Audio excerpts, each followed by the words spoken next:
कश्मीर की पूर्व मुख्यमंत्री और पीडीपी चीफ महबूबा मुफ्ती ने पार्टी का मैनिफेस्टो जारी कर दिया है। उन्होंने केंद्र शासित प्रदेश के स्पेशल स्टेटस आर्टिकल 370 और 35A की वापसी के प्रयास और पाकिस्तान से ट्रेड दोबारा शुरू करने का वादा किया है। महबूबा ने कहा है कि हमारी सरकार बनी तो आर्म्स फोर्सेस को मिली स्पेशल पावर, आतंक निरोधी कानून, पब्लिक सेफ्टी एक्ट और एनिमी एक्ट हटाएंगे। उन्होंने घाटी में कश्मीरी पंडितों के लिए 2 BHK मकान देने का भी वादा किया है। 200 यूनिट इलेक्ट्रिसिटी हम फ्री देना चाहते हैं। जो 200 से ज्यादा करेगा उसको नहीं होगा वो। और जो वन टाइम सेटलमेंट, जो पेंडिंग इलेक्ट्रिसिटी बिल्स होंगे, वाटर पे जो टैक्सेस को अबॉलिश करना चाहते हैं, मीटर्स नहीं लगने चाहिए पानी के लिए। और जिन घरों में जो गरीब है, बिलो पॉवर्टी लाइन है, जिनके घर में 1 से 6 लोग हैं, मुफ्ती मोहम्मद सईद साहब की स्कीम हम फिर इंट्रोड्यूस करना चाहते हैं, क्योंकि जो चावल मिलता है, राशन मिलता है, वो पूरा नहीं पड़ता है। इसीलिए 12 सिलेंडर जो गरीब लोग हैं साल के, उनको देखना चाहते हैं हम। स्टैंप ड्यूटी जो मैंने अपने टाइम पे विमेंस के नाम पे जो प्रॉपर्टी खरीदी जाती थी, उस पर मैंने स्टैंप ड्यूटी खत्म की थी, जिसकी वजह से कई प्रॉपर्टीज औरतों के नाम पे लोगों ने खरीदना शुरू कर दिया था। अनफॉर्चुनेटली उस वक्त के गवर्नर साहब ने इसको खत्म किया, हम उसको वापस लाएंगे। और अब एक नजर डाल लेते हैं पीडीपी के घोषणा पत्र पर। आपको बताते हैं कि इस घोषणा पत्र में क्या कुछ है, आपको ग्राफिक्स के जरिए बताते हैं। देखिए, अब हम आपको ये स्क्रीन पर दिखा रहे हैं इस घोषणा पत्र की अहम बातें। रोजगार को बढ़ावा देना, सबसे ज्यादा जोर इस पर दिया गया है। 200 यूनिट बिजली मुफ्त का भी वादा यहां पर पीडीपी की तरफ से किया गया है। भर्ती प्रक्रिया में तेजी लाएंगे, मैनिफेस्टो में यह भी वादा किया गया है। फोन नंबर पाने के लिए मीटर नहीं लगाए जाएंगे, ये वादा।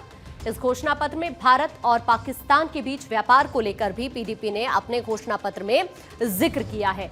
तो हम आपको ये बता रहे हैं, छठा जो वादा है, AFSPA को हटाने के लिए प्रतिबद्ध है, ये भी इसमें वादा किया गया है। लोगों की भूमि और रोजगार अधिकारों की रक्षा करेंगे, ये भी पीडीपी ने वादा किया मैनिफेस्टो में। मानव अधिकार आयोग की पुनः स्थापना की जाएगी, ये वादा किया है। ये अहम बातें हैं मैनिफेस्टो की। राजमार्गों पर व्यक्तियों के अनुचित उत्पीड़न को समाप्त करने का भी वादा है। साल में 12 गैस सिलेंडर दिए जाएंगे। तो इस तरह से हम आपको बता रहे हैं आपकी स्क्रीन पर कि किस तरह से पीडीपी की तरफ से ये इस मैनिफेस्टो में अहम बातों का जिक्र किया गया। जो वादे किए गए हैं वो हम आपको इस वक्त इस स्क्रीन पर दिखा रहे हैं कि आखिरकार वो कौन कौन से बड़े वादे हैं जो पीडीपी की तरफ से इस मैनिफेस्टो में आम लोगों के साथ किए गए हैं।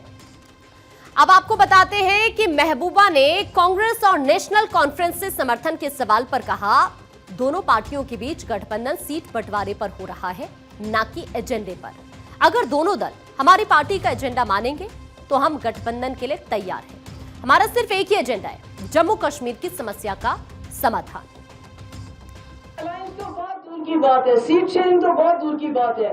अगर कांग्रेस, नेशनल कॉन्फ्रेंस हमारे एजेंडे को अपनाने के लिए तैयार है कि रेजोल्यूशन ऑफ कश्मीर जरूरी है, टॉप प्रियॉरिटी है, रास्ते खोलना, बाकी हम बोलेंगे उनको आप भी सारी सीटें लड़ो, हम आपके पीछे पे चलेंगे। बिकॉज मेरे लिए resolution of Kashmir problem is much more important than anything else.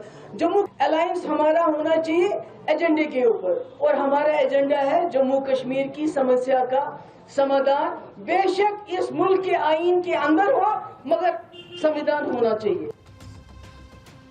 जैसे ही आज पीडीपी की तरफ से ये मैनिफेस्टो जारी किया गया, उसके बाद बीजेपी का रिएक्शन भी सामने आया। सुनवाते हैं आपको।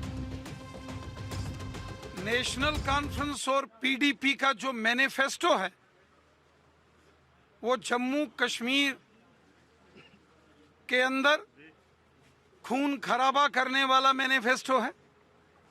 कांग्रेस, नेशनल कॉन्फ्रेंस और पीडीपी चाहती है कि जम्मू कश्मीर में बम, बंदूक, पिस्तौल, गोलियों और ग्रेनेडों का शोर सुनाई देता रहे और बेगुनाह लोगों